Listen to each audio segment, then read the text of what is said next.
kalau masih ada sahabat sampai hari ini, akrab, pasti saudara punya rahasia.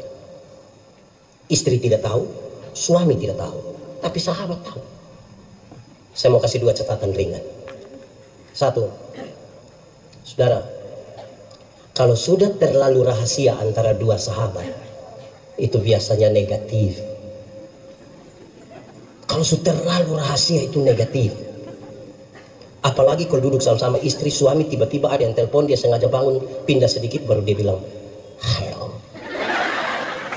Halo. Di rote ada.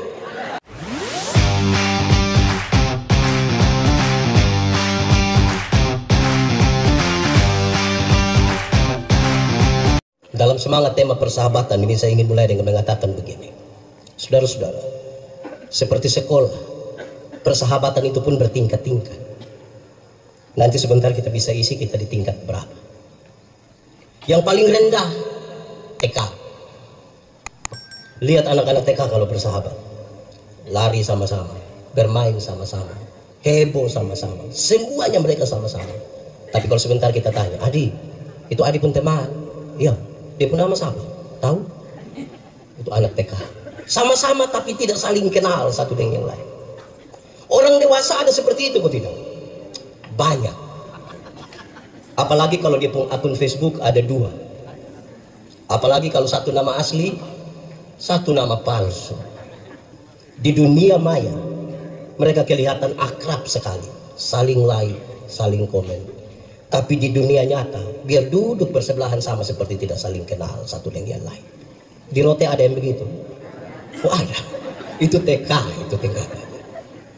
SD, coba lihat anak-anak SD kalau bersahabat, nama sudah kenal.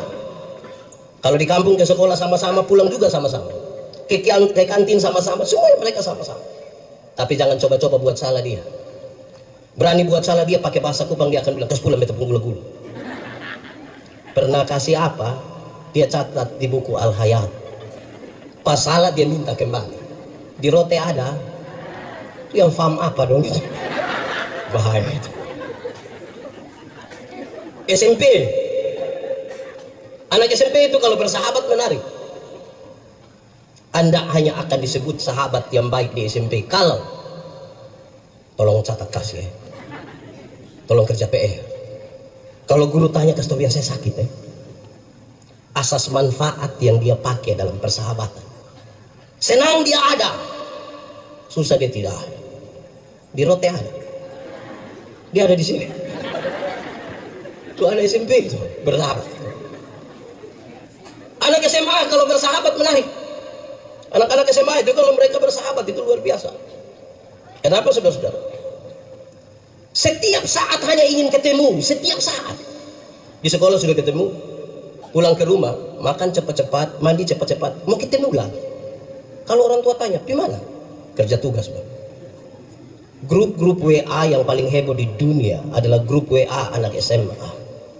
Termasuk alumni SMA.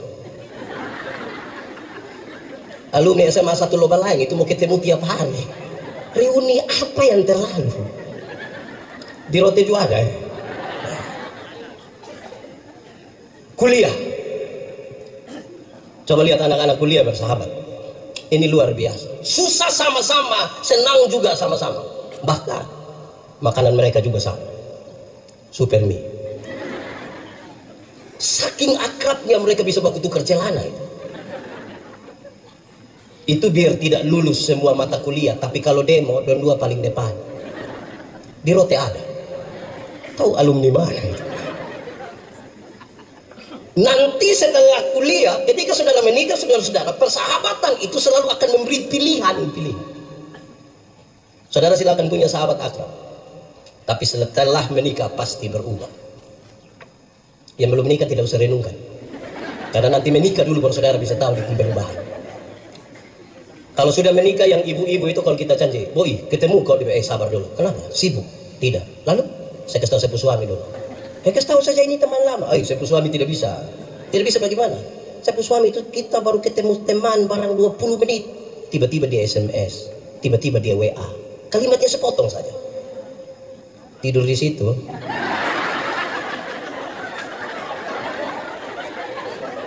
Betul kok ibu-ibu. Masalah itu ya. Kami yang bapak-bapak juga sama. Kami yang bapak-bapak juga sama. Kalau sudah menikah itu, kalau teman-teman janji, Pak ketemu kok, tunggu dulu. Sibuk? Tidak. Lalu saya kasih tahu istri. Takut istri? Tidak. Kami hargai istri lah. Terus saya mau kasih tahu, Mama, saya ketemu teman dulu. Siapa? Kawan. Cepat ya. Kami baru ketemu 20 menit, tiba-tiba HP bunyi. Ibu yang telepon. Mau ambil, salah. Tidak ambil. Tahu juga ya. Tidak ambil lebih salah ya. Kalau sampai ambil, ibu hanya ucapkan 3 suku kata. Pas kita ambil, ibu langsung bilang, itu cek posisi. Belum kasih tahu tempat, ibu langsung bilang, Deng. Siapa tahu ada mantan di situ. Pas kita sebut nama, ibu langsung bilang, oh, tutup. Hanya 3 suku kata, kalau masih ingat silakan. Oh. Tapi itu kekuatannya sama dengan bersedia, siap, ya. Tidak pulang, itu masalah. Saudara, yang paling tinggi itu ini. Yang paling tinggi itu. Hiduplah sebagai sahabat bagi semua orang. Kenapa? Karena untuk menjadi sahabat dengan semua orang, saudara harus selesai dengan dirimu. Kalau belum selesai dengan dirimu, saudara belum bisa menjadi sahabat bagi semua orang. Kalau masih tukang tersinggung, jangan bersahabat dengan semua. Kalau masih suka makan puji, di roti ada. Oh, itu sulit bersahabat dengan semua. Kalau masih suka iri hati, sulit. Iri hati iya. Lebih baik saya rugi, asal engkau rugi lebih banyak daripada saya untung, tapi engkau untung lebih banyak. Hai, terlalu ribet lah. Saya pakai contoh saja. Ada 2 orang yang tukang iri hati, orang 2 berdoa kepada Tuhan. Karena Tuhan tahu mereka tukang iri hati, Tuhan kirim malaikat bicara dengan mereka. Malaikat bilang, kamu 2 biasa iri hati, jadi Tuhan bilang hanya 1 yang boleh berdoa, yang 1 tidak usah. Tapi yang berdoa ini dia minta apa? Yang tidak berdoa akan dapat 2 kali lipat. Kamu 2 siapa berani? Woi, kami 2 sama-sama tidak berani. Akhirnya saya dan Pak Sekda, kami 2 sama-sama tarik lot. Saya yang dapat kesempatan berdoa. Saya pikiran ini. Kalau saya minta kaya, Pak Sekda lebih kaya, kan saya bilang. Akhirnya saya berdoa. Tuhan, kasih saya mata buta 1, Tuhan. Kalau saya mata buta 1, Pak Sekda buta berapa?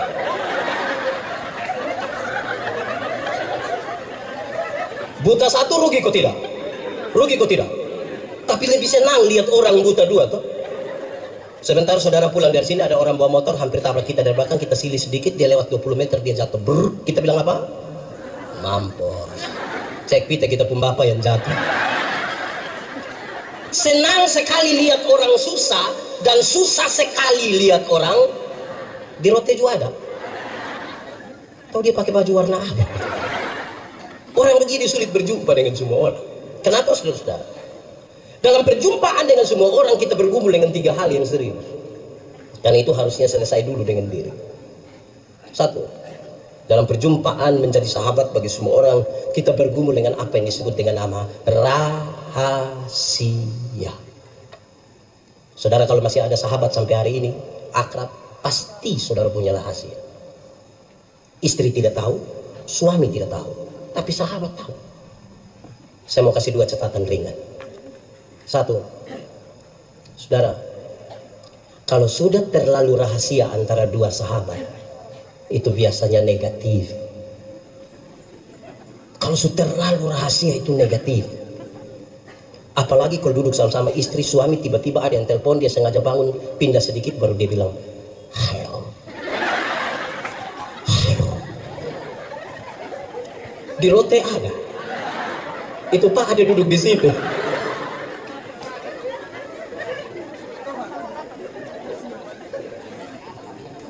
Kedua, saudara-saudara, saya ingin sampaikan kepada saudara bahwa menjaga rahasia itu susahnya minta ampun.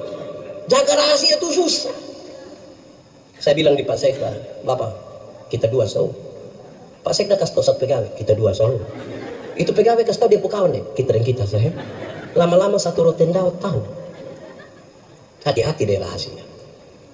Saudara, apalagi kalau sahabat kita tidak bisa jaga rahasia. Saya lihat ibu-ibu ini cantik sekali, pakai pakaian hari ini, megah, enak dilihat. Terus kalau dia berdiri di muka terus kita bilang, wih cantik ya, modis, bagus.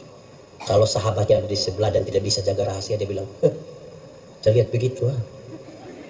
Kenapa? Belum lunas.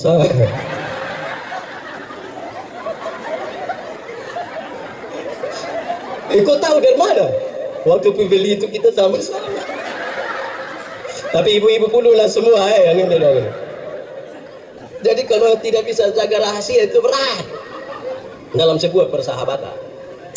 Kedua, saudara-saudara, saya ingin sampaikan kepada saudara bahwa menjadi sahabat semua orang itu kita bergumul dengan yang kedua adalah pengampunan. Makin berjumpa dengan banyak orang harus makin meluaskan hati untuk bisa mengampuni. Kenapa? Karena akan banyak orang tidak memuaskan saudara. Semakin banyak yang kita ketemu, semakin banyak tidak akan memuaskan hati saudara. Saudara bisa sakit itu kalau tidak mengampuni. Kita di rumah yang bapak satu, mama satu, anak 2 orang saja, satu bikin jengkel satu. Itu hanya 4 orang. Kadang-kadang suami bilang di istri, istri bilang di suami, saya baru tahu lu ini.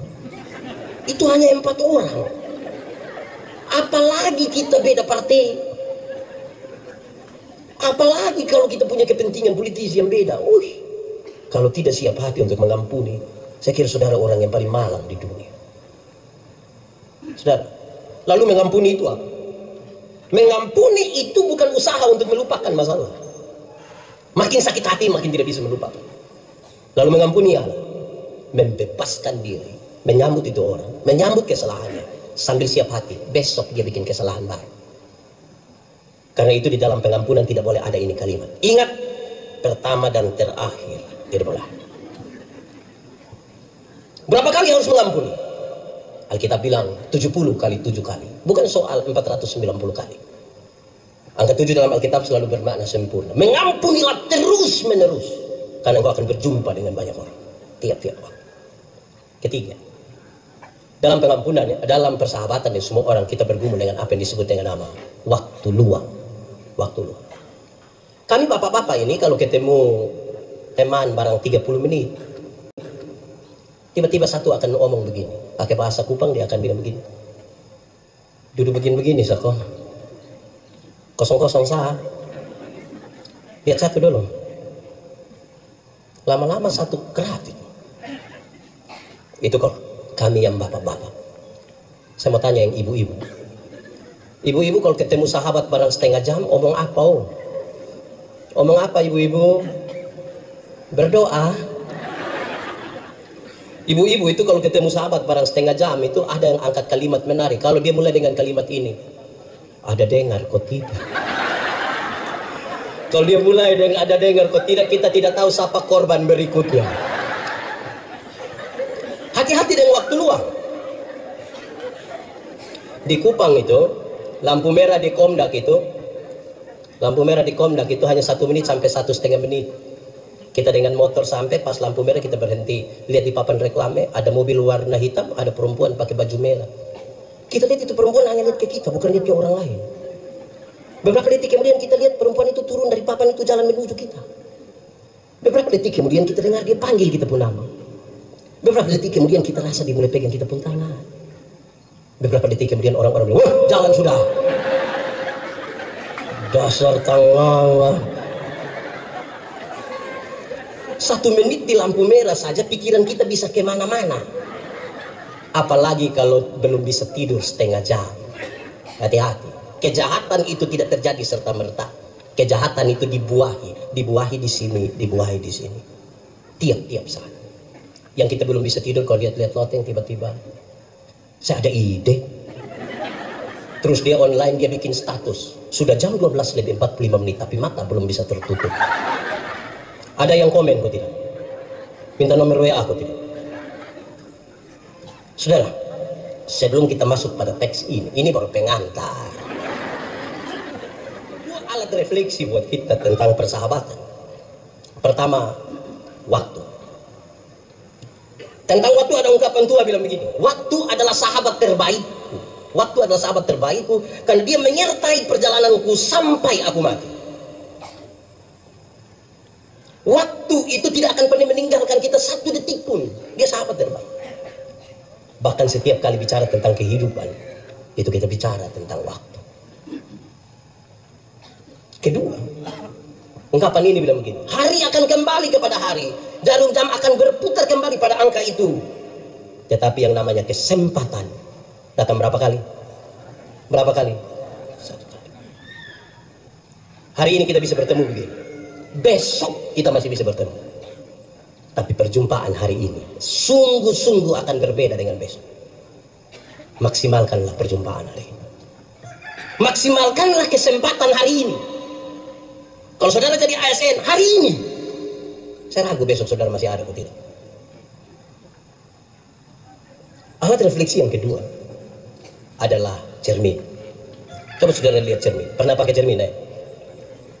Ungkapan tua tentang cermin bilang begini, cermin adalah sahabat terbaikku. Kenapa? Karena cermin itu tidak akan tertawa ketika aku menangis.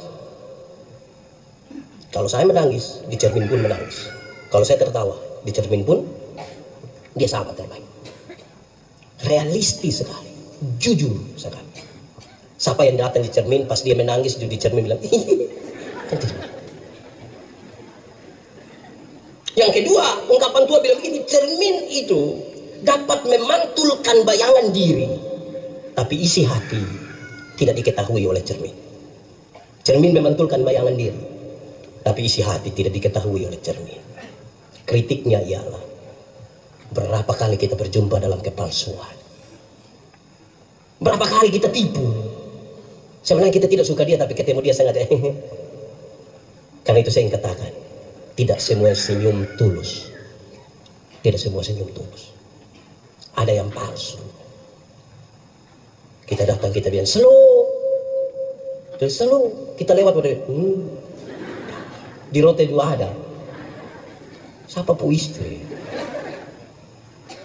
Tapi yang menarik yang ketiga, orang datang bercermin, dia melihat dirinya. Pertama dia hanya melihat diri, tapi kemudian seolah-olah tangannya diperintah melakukan sesuatu. Begini kah? Begini kah? Makin banyak bercermin, makin harusnya lebih rapi, lebih baik. Tapi saya berkhotbah di banyak tempat. Biasa habis khotbah beberapa orang datang, selamat Pak Pendeta, terima kasih. Khotbah tadi pas. Saya tanya, pas deh kan? Pas dan dia, Bang. Itu bukan cermin. Itu kaca spion. Kalau cermin orang lebih banyak melihat diri, amin kok. Tapi kalau kaca spion lebih banyak melihat siapa? Saya tidak tahu di rote ini kita lebih banyak pakai apa. Cermin kok kaca spion. Saudara yang bilang, oh. Saudara, lalu teks ini bilang begini, kamu adalah sahabatku jikalau kamu melakukan apa yang kuperintahkan kepadamu. Oh itu serius. Oke lah jadi sahabat. Tapi sahabat di dalam nama Tuhan itu melakukan sesuatu yang Tuhan mau. Ada banyak juga persahabatan tapi tidak melakukan yang Tuhan mau. Banyak orang terprovokasi karena sebuah persahabatan. Banyak orang menjatuhkan dirinya karena persahabatan. Persahabatan yang melakukan kehendak sahabat, persahabatan yang tidak melakukan kehendak Allah, dia pun nama komplotan. Yang melakukan kehendak Allah itu urusannya dengan Tuhan. Yang komplotan itu urusannya dengan Pak Kapolres. Saya ingin pakai contoh. Contoh ini saya bicara di mana-mana, tapi biar menolong kita memahami teks ini. Yohanes 14 ayat 12 dia bilang begini, barang siapa percaya kepadaku, melakukan pekerjaan yang aku lakukan. Jadi kalau orang mengaku percaya pada Tuhan, dia melakukan apa yang Tuhan lakukan. Biasa saya pakai dua contoh ini. Satu, ada satu waktu Yesus urus seorang perempuan bersina yang kena tangkap. Supaya kalau di Rotendao ada yang bersina, urus pakai cara Yesus. Ketika perempuan ini ditangkap, mereka bawa kepada Yesus. Menurut hukum setempat, dia harus dilempar dengan batu sampai mati. Yesus bilang begini, siapa rasa diri tidak berdosa, nah silakan angkat batu lempar duluan. Ada yang lempar? Dom pulang semua. Yesus tanya, dorang di mana? Su pulang, Bang. Yesus bilang, engkau pergilah dan jangan berbuat dosa lagi. Kalimat itu menunjukkan Yesus tidak kompromi dengan dosa. Dosa tetap dosa. Tetapi kepada perempuan pendosa ini Yesus beri kesempatan baru. Bahwa masa lalu tidak bisa dirubah. Oke. Tapi masa depan masih bisa dirancang. Tidak mungkin kita pulang ke masa lalu. Tapi masa depan sekarang kita mau rancang. Sekarang saya mau tanya duluan yang suami-suami. Bapak-bapak, suami-suami yang mengaku percaya Yesus, saya mau tanya. Satu saat tahu kalau mama selingkuh, istri selingkuh, bisa urus pakai cara Yesus. Cari mama, kau bilang, "Boi, pergilah dan jangan berbuat dosa lagi." Bisa? Wih, saya yakin berat itu. Separuh akan bilang, "Mama, pergilah dan jangan pulang lagi." Pipi terus. Yang ibu-ibu saya mau tanya. Ibu-ibu, satu saat tahu suami selingkuh, bisa urus pakai cara Yesus? Bisa? Cari suami, kau bilang, "Papa, pergilah dan jangan berbuat dosa lagi." Pasti bapak tua bilang, "Puji Tuhan." Banyak ibu-ibu tidak begitu, apalagi kalau mereka punya gaji sendiri, tahu suami selingkuh, dia berdiri di pintu, baru dia bilang begini, "Lu kira lu sendiri yang bisa? Jangan lihat umur 40 tahun begini bapak, tapi berapa yang kecewa." Ini kalau cara begini tidak bisa. Di Rote juga ada. Faham apa? Kedua, saudara-saudara, tahun 2009 saya ketua Panwaslu. Saya bikin ketua Panwaslu. Saya juga heran. Datang 1-2 caleg, mereka bilang ke saya, "Pak Pendeta, yo, kira-kira saya bisa jadi anggota dewan, kok tidak?" Saya bilang, "Ya macam bapak bikin tidak bisa." Kok Pendeta yakin sekali? Oh, saya yakin. Kenapa? Bapak ini minta tolong jadi penatua diaken di gereja yang hanya urus 20 kakak. Saya bapak tidak mau. Tapi bapak mau urus kami semua, saya yakin tidak jadi. Habis pemilu ternyata dia tidak terpilih. Dia datang cari saya, "Pak Pendeta, yo, ternyata bapak mulut panas betul." Saya bilang, ini bukan soal mulut panas, Anda yang tidak terbiasa setia pada perkara-perkara yang kecil. Satu saat Yesus urus orang bertengkar, baku rampas jabatan.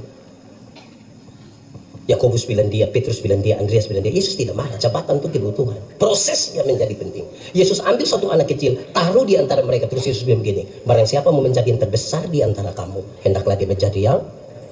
Selesai. Tidak pakai pendekatan dan sekda. Tidak pakai bawa ayam.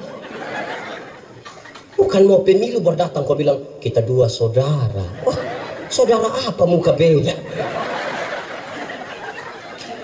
Setia dulu pada perkara-perkara yang kecil, saudara. Lakukanlah, tanggung jawab. Tadi saya kira ikrar itu bagus kan.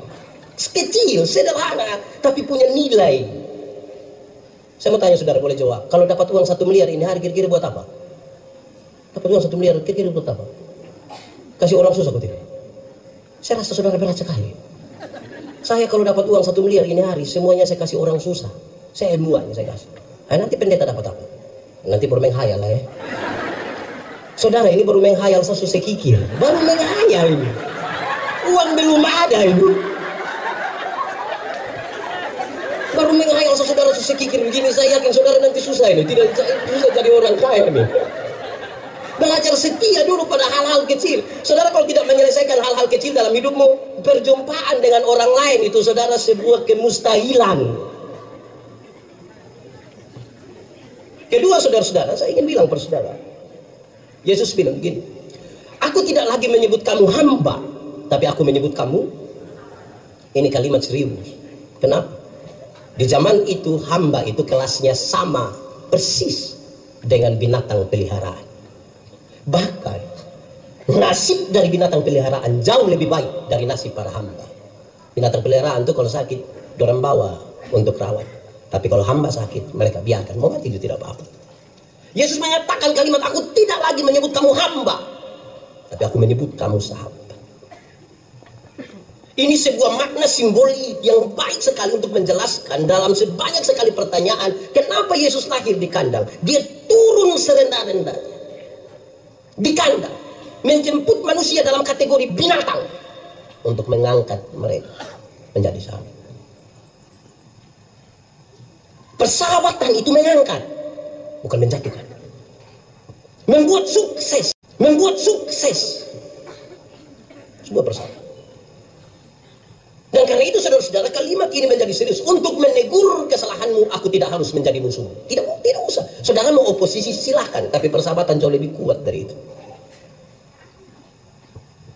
Karena seorang sahabat akan ada di setiap waktu. Menegur sekalipun. Saudara-saudara, lalu kita bergumul dengan hal-hal ini. Ternyata untuk sebuah persahabatan, orang harus berani menerima perbedaan-perbedaan. Kalau tidak mampu menerima perbedaan-perbedaan, saudara, sulit membangun urusan dengan semua orang. Kenapa? Ketika Tuhan menciptakan manusia laki-laki dan perempuan, dia tidak saja membedakan mereka atas jenis kelamin saja, tidak.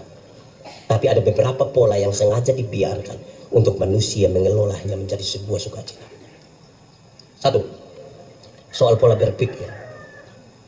Kami yang bapak-bapak ini, yang suami-suami ini cenderung lebih banyak berpikir yang masuk akal saja. Makanya yang bapak-bapak kalau bicara selalu bilang begini, saya pikir.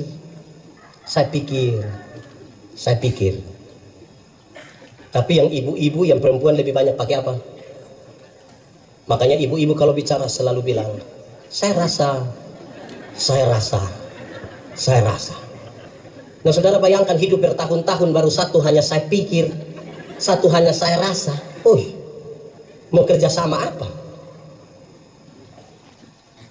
Hidup yang maju itu, saudara-saudara, hari ini kalau kita mensyukuri 1 tahun kepemimpinan bupati, wakil bupati, dengan semua ornamen di kabupaten ini, harus salah satu bagian refleksi kita adalah apakah kita mampu untuk mengelola apa yang dipikirkan dan apa yang dirasa atau tidak, menjembataninya dengan baik. Hidup tidak bisa pakai yang logis saja, tidak bisa. Penyeimbangnya adalah perasaan. Hidup juga tidak bisa hanya pakai perasaan saja, tidak bisa. Penyeimbangnya adalah, kira-kira 4 tahun lalu Sekwan Kota Kupang bikin Natal di Tablolong, saya diminta berkhotbah.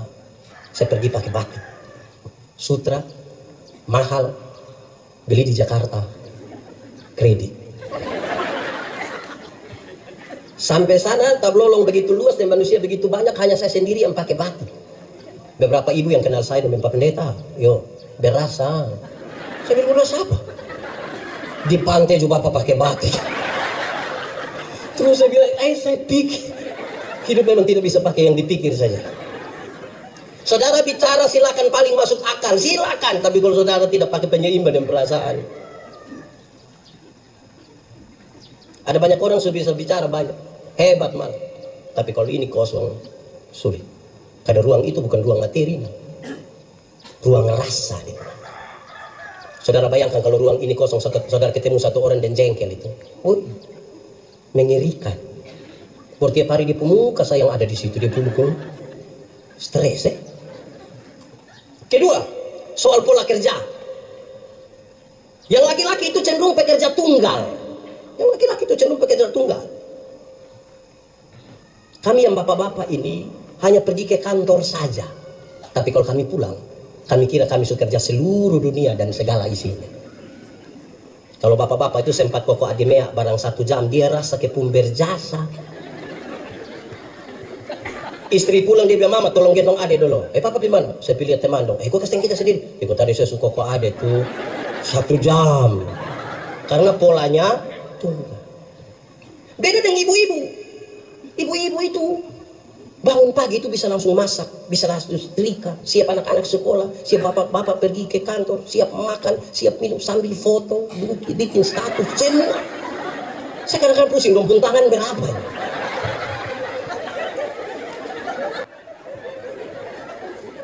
Saudara, jangan heran saudara-saudara kalau bapak-bapak itu, kami bapak-bapak itu, tamu baru di emper, bapak langsung bilang, mama, kopi. Padahal kopi tidak ada.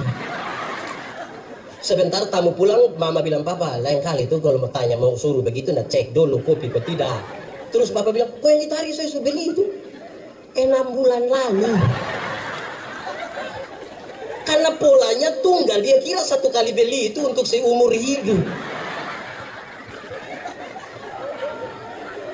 Pola ini untuk dikelola. Jadi Tuhan kasih beda-beda tuh baik. Jangan tak ceke dengan itu perbedaan. Saudara, kalau ada acara begini, ketua panitianya bapak-bapak, jangan telepon yang panitia ketua panitia. Kalau kita di luar terus telepon yang ketua panitia, bapak, tuh ke mana? Pasti di pungkal kalimat bilang aman. Pasti bilang aman. Nanti pas bilang aman, baru ibu-ibu bilang aman apa?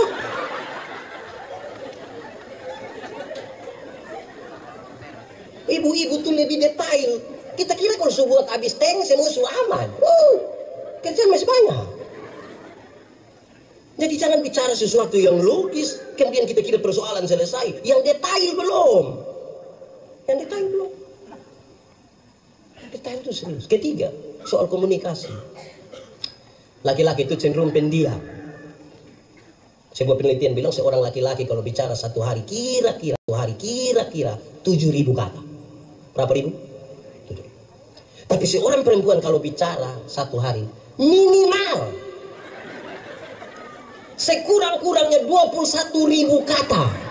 Bapak 7.000, mama berapa? Pagi-pagi bapak supi kantor, anak-anak semua supi sekolah. Terus mama mau 21.000 dan siapa? Aneh. Makasih. Bapak biasa pulang kantor jam berapa? Jam 2. Mama rencana mau kasih keluar yang 3.000. Mama sambut di pintu. Mama bilang, "Pak." Terus bapak bilang, "Hah? Di kantor tadi baik." Terus papa bilang, "Lu kepala kantor." Kalau pola komunikasi kita macam begini, saudara-saudara, jangan heran kalau satu saat ketika kita pulang itu mama ada di tetangga dong sambil tede-tede kutu itu kasih habisin 21.000.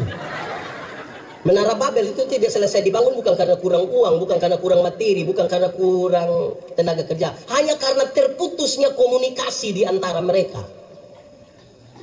Kalau saudara tidak mampu membangun komunikasi yang baik, saudara bukan sahabat yang baik, saudara lawan. Saudara hanya sekedar mencari-cari kesalahan.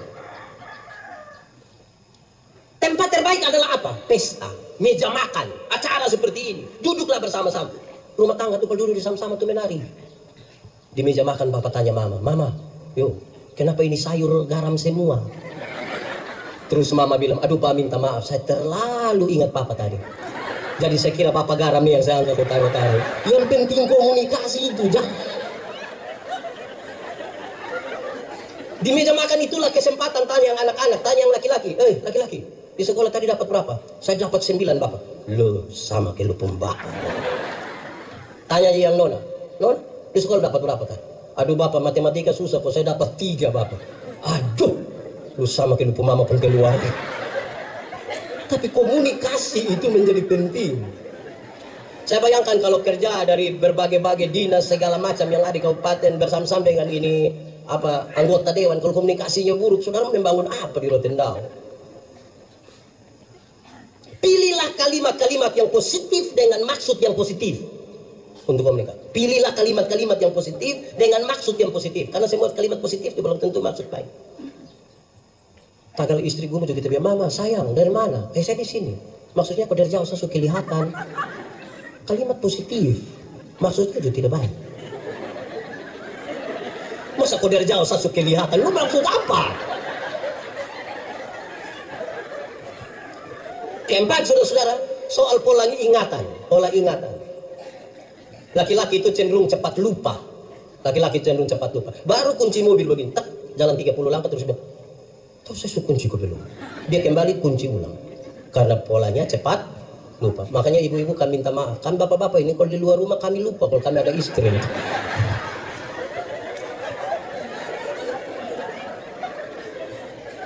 Maksudnya yang tugas-tugas dinas luar. Kadang-kadang maksudnya kami cerita dengan kawan dong sampai lupa kalau mama ada tunggu di rumah. Jangan terlalu negatif juga lah. Itu beda dengan ibu-ibu. Ibu-ibu itu ingatannya tajam sekali, setajam silet. Ibu-ibu itu kalau ada suami bilang begini, "Orang ke saya tidak pernah marah saya pu istri," pasti yang protes dia pu istri. "Tidak pernah apa?" Terus kita bilang, "Mama ya memang tidak pernah." Mantu bilang, "Pernah." "Yang mana?" "Yang itu hari." "Itu hari mana?" "Yang tahun 1900 itu dia omong." Jangan coba-coba bikin salah-salah deh ibu-ibu. Jangan coba-coba pinjam dia pun Tupperware. Dia ingat itu goresan berapa itu dia tahu. Yang pernah jadi anak-anak, pegawai muda dong saya mau tanya, yang pernah jadi anak-anak saya mau tanya, pernah periksa papa dan mama pun pakaian dinas kok tidak? Pernah kok? Kalau periksa saku-saku dinas itu saya mau tanya, yang paling dapat uang, paling sering kita dapat uang itu di bapak pun pakaian dinas atau mama punya? Bapak pasti lupa. 5.000, 10.000, 20, bapak lupa. Jangan coba-coba periksa di mama punya. Sia-sialah pekerjaanmu. Dalam hal ini mama-mama pakai ayat Alkitab. Di mana hartamu berada, di situ juga hati. Saudara, lalu bagaimana sekarang kita mengelola perbedaan yang sengaja dibiarkan? Saya suka bilang di mana-mana, saudara. Kelolalah perbedaan itu seperti makan kolak. Tahu kolak? Pernah makan kolak? Nah, kolak terdiri dari apa? Dari apa? Ubi, pisang, santan, gula. Sujadi di nama? Waktu sudah di kolak kita makan pisang masih rasa pisang kok tidak? Masih. Tapi ada cita rasa baru yang ditambahkan sebagai bagian dari sebuah kebersamaan. Tidak ada upaya untuk saling menghilangkan satu dengan yang lain. Tapi bisa berkumpul bersama-sama di satu tempat yang bernama panci. Bukan saya mau makan kolak, nasi makan ubi di sana. Habis pindah makan pisang di sana. Pindah lagi minum santan di sana. Baru terakhir datang duduk di atas kompor di sini.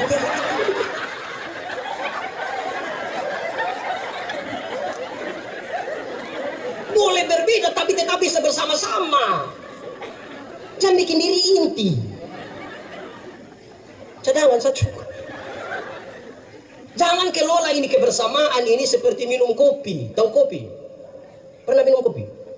Nah, kopi terdiri dari apa? Air panas, gula, kopi. Sujadi dia pun nama. Habis yang lain pun nama. Kopi itu terlalu egois. Kita semua tapi nama mesti dia. Kita semua menang. Hai. Teman yang terlalu mendominasi segala sesuatu tidak baik. Hendaklah yang seorang merasa yang lain itu penting. Penting. Persahabatan itu menolong kita untuk memahami nilai-nilai kemanusiaan. Karena seorang manusia tidak mungkin bisa tinggal sendiri. Itu tidak bisa. Alkitab mencatat dengan sangat baik. Kamu satu tubuh, anggotanya yang beda-beda. Mata kan dia mata, dia tidak lebih penting dari tangan. Semua penting. Siapa yang malam-malam perut sakit ke WC, kaki bilang di perut, bilang perut. Jamarau. Kenapa? Bisa sendiri ya. Sama-sama. Alkitab bahkan bilang, kalau jarimu terluka, mata ikut menangis. Dan kalau mata menangis, tangan melap. Sudahlah, yang penting saudara mengertilah. Supaya semua orang menjadi penting. Jangan abaikan orang lain. Jangan abaikan orang lain. Karena saudara tahu, semua yang menjadi rutinitas akan berakhir. Tapi persahabatan tidak akan pernah berakhir kalau kita kelola dengan baik. Saya akhiri khotbah ini dengan satu kisah kecil. Seorang pendeta mau pergi pelayanan pakai motor, jalan-jalan di pemban motor pecah. Pecah ya, bukan kentut, pecah. Ada orang tambal ban di situ, puji Tuhan. Ditolong tambal ban, tolong. Cepat ya, orang tunggu saya mau pelayan. Ini anak kerja cepat, kurang dari 10 menit selesai. Bapak sudah, oke baik, terima kasih adik. Saya jangan dia orang tunggu saya. Baru jalan 10 meter, ban pecah lagi. Pendeta ini marah. Kerja macam apa? Kerja macam begini nih yang saya pemban pijat terus, bagaimana pelayan? Bikin pelayanan baik, gampang. Ini anak yang tambal ban jawab, dia bilang begini. Bapak pekerja saya yang penting. Yang saya pun ini tidak penting. Saya pun tidak penting, ini bapak pemban pecah terus. Karena itu duduk diam-diam di situ kok saya kerja. Saya berharap saudara menang.